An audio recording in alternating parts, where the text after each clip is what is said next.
რას დავიდით, იმაზეც ვაკეთებ და იმაზე მოკლედ დროში. შეიძლება მართლაც ევროპაც გავავსო. Поздравляю весь личный состав. კარგი მანევრია ძალიან. Диаболოვაში გადაცემდა. ვაშა გადაცემა თქვენთანაა თენგიზ გოგოტიშვილის პოდკასტი.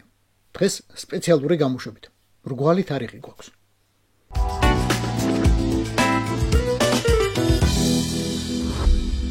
და სანამ გავაგზავნებთ, მოიწონეთ და გამოიწერეთ აუცილებლად თქვენთვის სასურველ პლატფორმაზე, Facebook-ზე, YouTube-ზე, TikTok-ში ან Instagram-ზე. ან ყველაზე ერთად.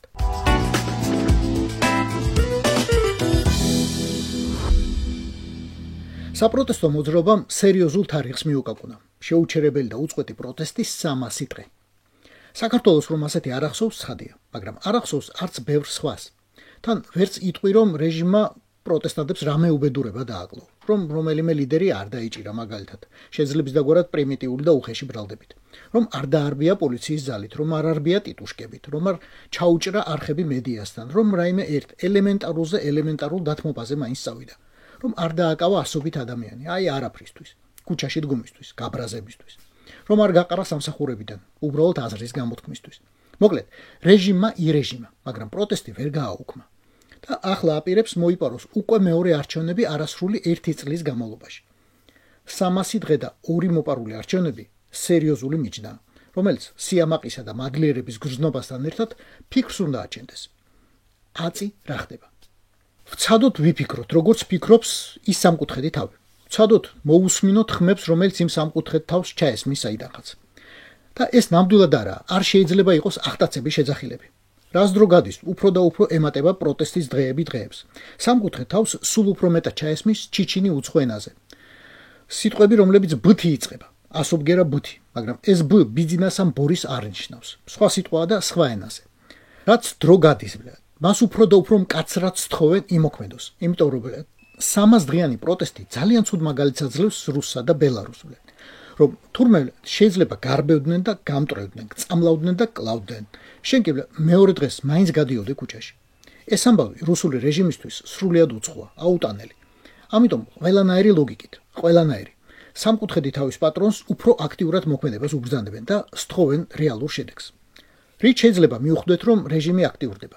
ყველაზე ხილული იქნება აქტიურობა საჯარო ველზე. ტროლები, ბოტები, უფრო აგრესიული საერთო მესიჯები ყველა დონეზე, ბობულა ქოცები დაწყებული და ვიღაც უსახელო პროჭორილელი პროპაგანდისტები დასრულებული. მეტი დაკავებები, უფრო საჯარო, უფრო აგრესიული და უფრო უკანონო. იჭერ ერთს, აშინებ 10. კიდევ უფრო დრაკონული კანონების მიღება, რომელიც მაქსიმალურად ბევრ ადამიანს შეეხება. სრული აჯაფსანდალი ძალოვან ბლოკში. საკადრო წმენ და გაუთავებლად. ამათგან რომელი გვაქვს? არა, რომელი არ გვაქვს? გვაქვს ყველა. იმის ნიშნად, რომ სამკუთხედს უკვე მაგრა დაწვებიან. შეიძლება არ გიცხოვრიათ რუსეთში იმდენი წელი რამდენიც სამკუთხედს. მით უფრო არ ყოფილხართ იმ უმაღლესი წრის ნაწილი, როგორც იყო სამკუთხედი. მაგრამ ხვდებით, რომ სამკუთხედი არაა ერთადერთი ფიგურა კრემლის გეომეტრიის სახელმძღვანელოში. სხვა ფიგურებიც არსებობს. შეიძლება ნაკლებად მნიშვნელოვნად გეჩვენებოდეთ დღეს, მაგრამ ხვალ, ზეგ არ გამორიცხოთ, ზუსტად ისინი გამოაძვრინონ კრემლის ილუზიონისტებმა სახელოდან. 1989 წელს გაგახსენებთ. კრემლმა პატიაშვილს გააკეთებინა ყველაზე ბინძური საქმე, პერსონალურად აქკიდა მთელი სისხლი 9 აპრილისთვის. მერე კი უცებ მოისროლა და გამოაძვრივნა გივი გუმბარიძე. კაცი, რომელსაც საერთოდ არავინ იცნობდა. იმიტომ რომ არ ჰქონდა მნიშვნელობა ცეკას მდივნისა და ნამესნიკის ვინაობას. მთავარი იყო საქართველოს არსად გამძვრალიყო. რუსული გავლენით. ივანაშვილს ეგეც ახსოვს და ბევრი კიდევ სხვაც. უკვე საპენსიო ასაკში 70 წლის კაცს მაგალითი ბევრი დაუგროვდებოდა. ხო და ჩემსა და თქვენზე უკეთ იცის, რომ კრემლისთვის ბორიაკი არაა მნიშვნელოვანი როგორც პიროვნება, ბანკირი, ზოოფილი, ვუდოს მიმდევარი ან ნიჩესთან მებრძოლი ფილოსოფოსი. მნიშვნელოვანია საქართველო, გრუზია. და თუ ბორიას ხელით ვერ მიიღებს სასურველ შედეგს, გამოაგორებს ვინმე სხვას. ზუსტად ესაა მიზეზი, რატომ იცვლება სუსის უფროსი 4 თვეში ერთხელ. რატომ მიდიან ციხეში მისი ერთდროს სანდო ადამიანები. რატომ დაიწყო ასე აქტიურად ბედოლათი ჩინოვნიკების მიერ მოპარული ფულის კონსოლიდაცია და ოფშაკში დაბრუნება. ნერვიულობა და გაურკვევლობა შუშის კარსაკეთაც გადმოეცემა. ლავუაზიეს კანონია. მიუხედავად იმისა, რომ არასდროს ყოფილვარ მომწრე თქვენი უმეტესობის მსგავსად, ზუსტად შემიძლია გითხრათ, რომ სიტყვაზე მდინარაძე კობახიძის კომპრომატები დარბის. კობახიძე კალაძის, კალაძე გელაძის, გელაძე სალიასის, სალია წულუკიანის, წულუკიანი ზარქუასი. ლილუაშვილი გომელაური ლილუაშვილის გახარია ამ ყველასი ერთად და ასე გაუთავებლად, წრიულად, სპირალურად. ვერც იმას გამოურიცხავთ, ვერც ჩვენ და ვერც ბორია, რომ ესენი იმავე კომპრომატებით მარტო მასთან კი არა, სხვასთანაც დარბიან, სხვაგან, სხვა ქვეყანაში ან სხვა ქვეყნებში საერთოდ. და არათუ ვერ გამოურიცხავთ, პირიქით, სულ უფრო მაღალი ალბათობით შეგვიძლია მტკიცება, რომ ესენიცა და სხვებიც იმ სხვა ქვეყნებში პირადად ბორიას კომპრომატებით დარბიან. ამ ფონზე გავკადნიერდები და ერთ რჩევას მივცემ ყველას, ვინც თავს ოპოზიციონერად მიიჩნევს. ემზადეთ, ვემზადოთ ყველაზე უარესისთვის. პროჭრილელებს ერთადერთი სახელმძღვანელო და ხელმძღვანელი ყავთ, PSB, დაგეგმვისა და მოქმედების ყველა სტადიაზე. იმ სტადიაზე, როდესაც შეუძლია ოპონენტების განეიტრალება ფინანსური სანქციებით, PSB მათ ანეიტრალებს სანქციებით. როდესაც არშველის და ვინმე არ ჩუმდება, აჩუმებს ციხით. როდესაც ვერც ციხით აჩუმებს, აჩუმებს ნავიჩოკით. როდესაც ვერც ნავიჩოკით აჩუმებს ტყვიით. ხოლო როდესაც ლიდერის გაჩუმება განადგურებით მაინც ვერ აჩუმებს ხალხს, აცხადებს საგანგებო მდგომარეობას. გამოჰყავს ქუჩაში არა მხოლოდ პოლიცია, არამედ თავისი ჯარი. მაგრამ რამდენჯერმე ისე მოხდა, რომ ვერც ლიდერების განეიტრალებითა და ქუჩაში არმიის გამოყვანით შეაჩერა პროტესტები. მაგალითად, ბელარუსში, ან ყაზახეთში, ან უფრო ახლოს აგერ დროსა და სივრცეში ოკუპირებულ აფხაზეთში. და მაშინ საქმეში პირდაპირ ერთვება რუსის არმია. ბელარუსსა და ოკუპირებულ აფხაზეთში ეს იყო როსგვარდია, ყაზახეთში კი ნამდვილი ჯარი, ODKB-ს ეგიდით. 2000-მდე რუსი მედესანტე ვითომ გააზავეს 100 ჯარისკაცით სომხეთიდან, ბელარუსიდან და ტაჯიკეთიდან. საერთო ჯამში ყაზახეთში მოკლეს 250-მდე ადამიანი, 4500-მდე დაჭრეს, 500-ზე მეტი დააპატიმრეს. პრეზიდენტმა ტოკაევმა არა მხოლოდ ოპოზიცია გააუვნებელყო, არამედ მოიცილა შიდა კონკურენცია ყოფილი პრეზიდენტის ნაზარბაევის ბანაკის მხრიდან. ტოკაევი იქით იყოს და ბორია.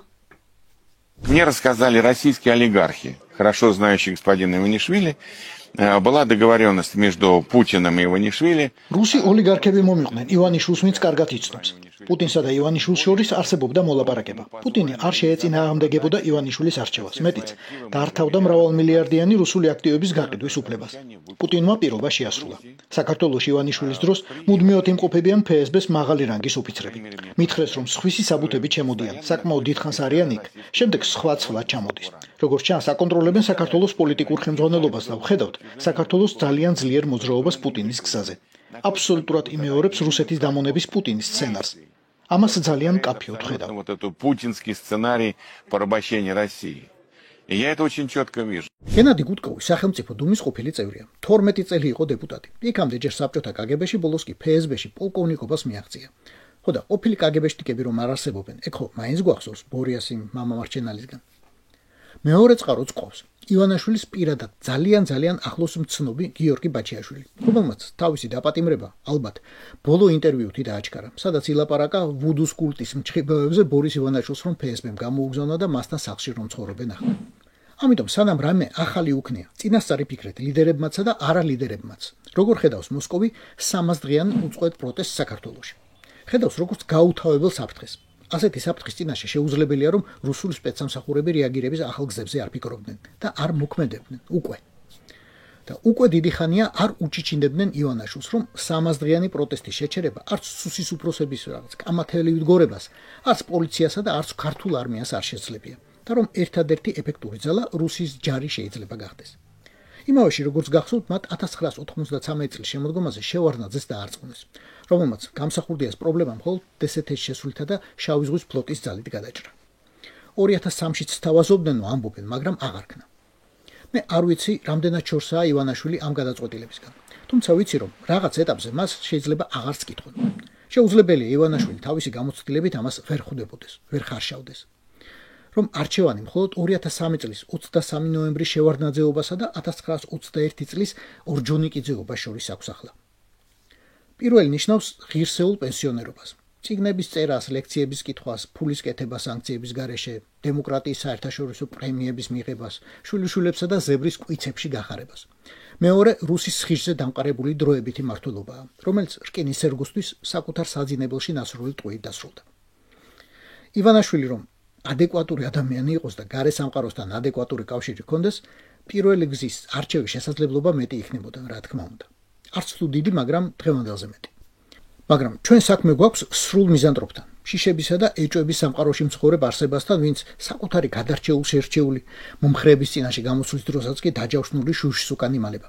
ამიტომ მეორე ვარიანტს მეტი შანსი უჩნდება და ცდუნება სულ უფრო იმატებს. სამკუთხედ თავში სულ უფრო იმატებს ილუზია, რომ ამჯერად მაინც შეიძლება მოვლენების სხვა სცენარი წარიმართოს. ოღონდ ასე არასდროს მომხდარა და არასდროს მოხდება. რუსის ჩეკმა რომ მიდის სადმე, იქ როლები იცვლება. აღარ აქვს მნიშვნელობა, რამდენი დოლარი გაქვს ბანკში. მხოლოდ იმას აქვს მნიშვნელობა, რამდენი ვარსკვლავი გაქვს სამხრეზე. ბორის გრიგორიჩ, თქვენ გქონდა დრო და საშუალება, რომ გასაკეთებელი 300 დღის განმავლობაში გაგეკეთებინათ. ვერ ქენით, ახლა საქმეს პოლკოვნიკი სიდოროვი ან გენერალი კულახმეტოვი ჩაიბარებს. 2025 წელს ომითა და სანქციებით ფრთამოტეხილი ორთავიანი არწივის იმედა დარჩენა ისეთივე სისულელია, როგორც შვეიცარიულ ბანკში ფულის დაბანდება ამერიკის სანქცირებული კაცისთვის. არა, ბორინგა, родной. Боренька, привет, родной. კი. ყოველდღე სულ უფრო იმატებს ფასი, რომლის გადახდაც მოუწევს რეჟიმსა და მის თავკაცს, თუ ამ გზიდან არ გადაუხვევს, ანუ უკან არ დაიხევს. რუსი ისევ ამათ შეახოცავს ხელს და პასუხისგება მაინც ივანაშვილებს, კალაძეებს, კობახიძეებს, დინარაძეებს, წულუკიანებს და ვოლსკებს მოუწევთ. და არა მხოლოდ სიტყვიერად, კომისიებზე დაბარებით, ან მიტაცებული ქონების რაღაც პატარა ნაწილის ჩამორთმევით, როგორც შევარდნაძის ჩინოვნიკები გამოძორდნენ თავის დროზე 2003 წლის შემდეგ. ეგ შანსი აღარ იქნება, აღარ ექნებათ. დღეს თუ არა ხვალ, 4-ში თუ არა პირობით 5-ში.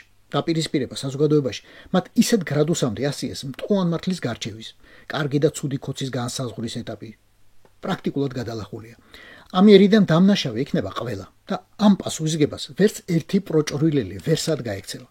სერ გორჯონიკიძესავით კრემლის კედელში დასაფლავებულიც კი. ესაა ვაშა გადაცემა თენგიზ გოგოტიშვილთან. მოიწონეთ და გამოიწერეთ ჩვენი პოდკასტი ნებისმიერი ფორმატით.